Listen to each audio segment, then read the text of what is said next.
Welcome back to the shop. Hang out with us and I'm going to show you how we put together this little serving tray made out of pallet wood. We got really lucky and hit some hardwood here. I believe this is almost all oak, so stay tuned and I'll show you how we put it together.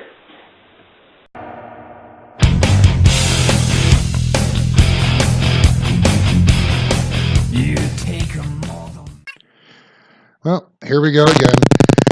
Got the stop block set up so I can use the sled appropriately, and I'm just cutting out all the pieces for the bottom right now.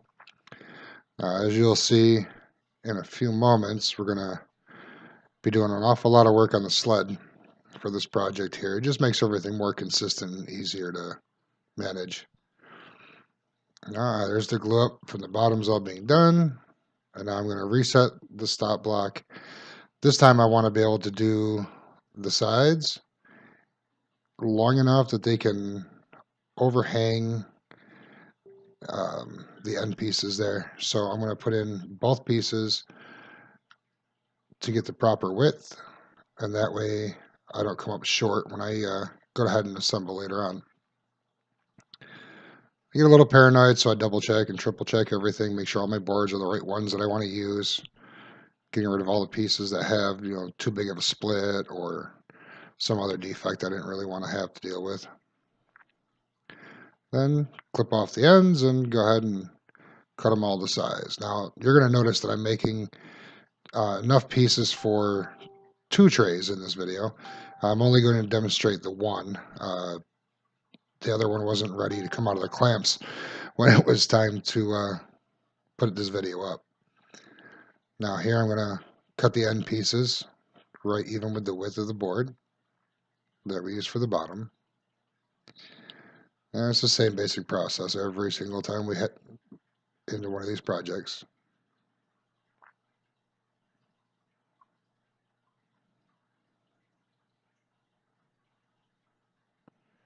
There was just too much nastiness on the end of that one. And then we're going to clean up a little bit, get everything out of the way, and lay out all our pieces to just kind of double check everything and make sure I have what I need.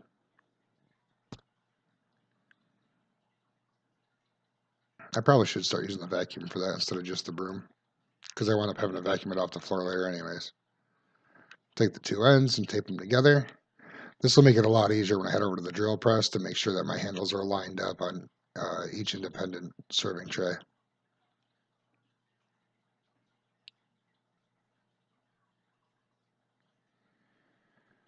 I'm just checking the sides to make sure that they look good.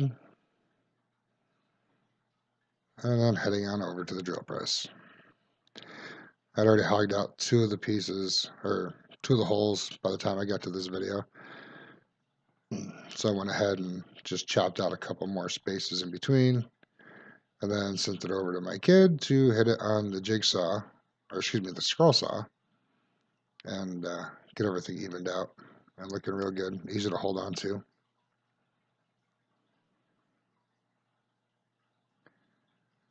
Boy, those Forstner bits make a lot of chips. I should probably save them and pack stuff in them.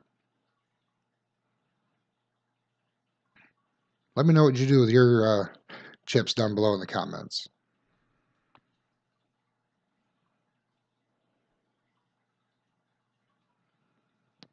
Okay, once these have gone off to the scroll saw to get cleaned up a little bit, we went ahead and changed out to our sanding bit.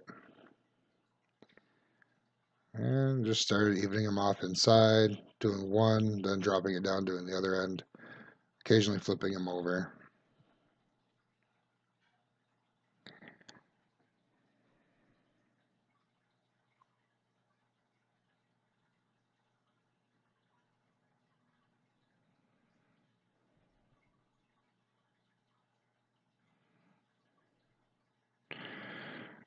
Get the rasp in there and really got as much of that evened out as possible. Again, going for that rustic look, I wasn't overly concerned about it. I just didn't want anybody getting slivers and whatnot. And then back to the sanding table. get all the pieces cleaned up. They actually cleaned up really nice. They looked real pretty. At this point, I had just kind of figured out what I was working with. Looked like a little bit of pine on the handle pieces, but everything else was almost definitely oak. It was certainly heavier and harder than I had thought it was going to be initially.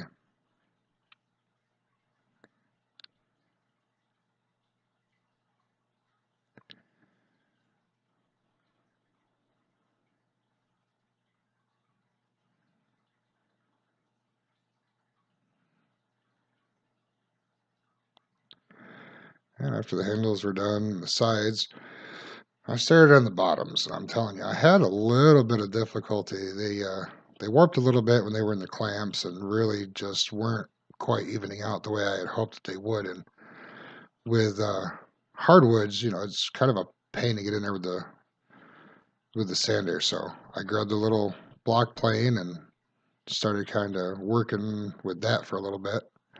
That seemed to start getting it. I decided I need a little bit more leverage, so I used that chimney.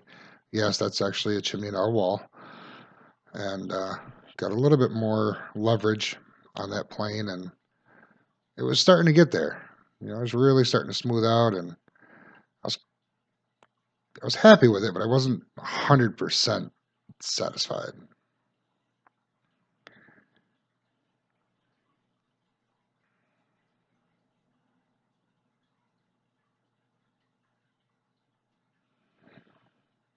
At this point, I realized this was just not going to cut it. So, time for the big gun. Got out the jointer plane and went at it with that. This went much, much nicer. I probably should have moved over to the workbench at this point in time and set up a stop block on that, but I was already there and getting into it, so I just rolled with it, and it came out really good. Got all the low spots out. The bottom of those trays are dead flat. It's really nice.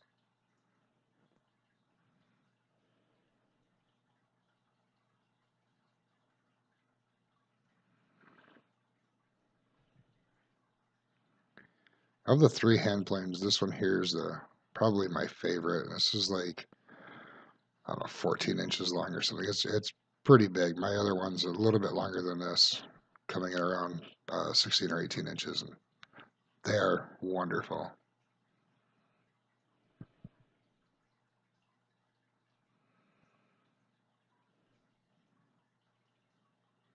So yeah, looks good. Time for the glue up. These went surprisingly easy. I laid out some wax paper on my assembly table and just went right to it. And like I said, they glued up far easier than I expected them to. I was kind of anticipating a little bit of problem with the position of everything, considering the handles were a little taller than the sides, but it really, really didn't affect it in any way. Not in any negative way, anyhow.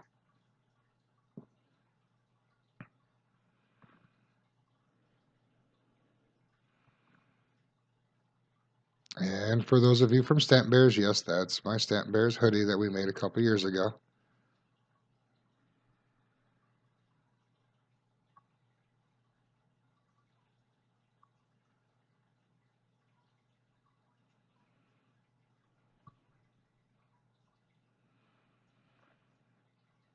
Just trying to get as much of that excess squeeze out as possible off of there.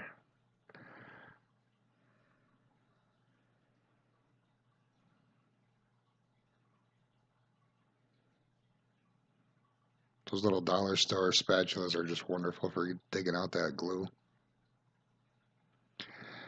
And then, surprise, back to the sander. Just kind of cleaning up the tops and sides.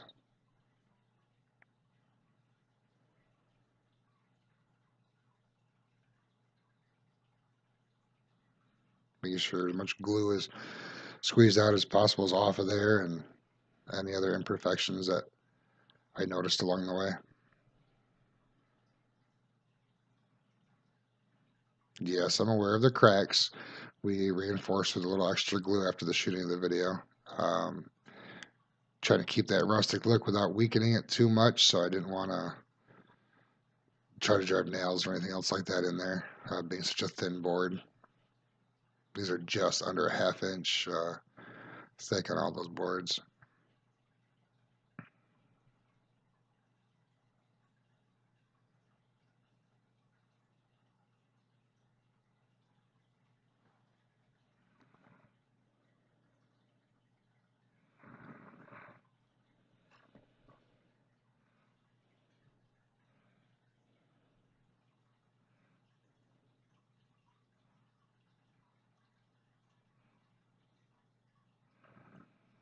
My goodness, sanding takes a long time, and this is sped up. Oh my goodness. But anything that comes out right does take some time. Grab that little block plane again and just kind of broke the edges. Gave it a slightly better feel on those handles, and then just kind of wanted a consistent look, so I went across the front and the back as well. There it is. What a fun build. I mean, not anything super spectacular about this one here, but we had a good time with it. The handles aren't exactly perfect, but when you're going for that rustic look, it is what it is. Hope you enjoyed the build, and if this is your first time here, please be sure to subscribe, like, and share our videos. We are constantly growing this channel, and we'd love to have you along for the ride. Welcome to the family.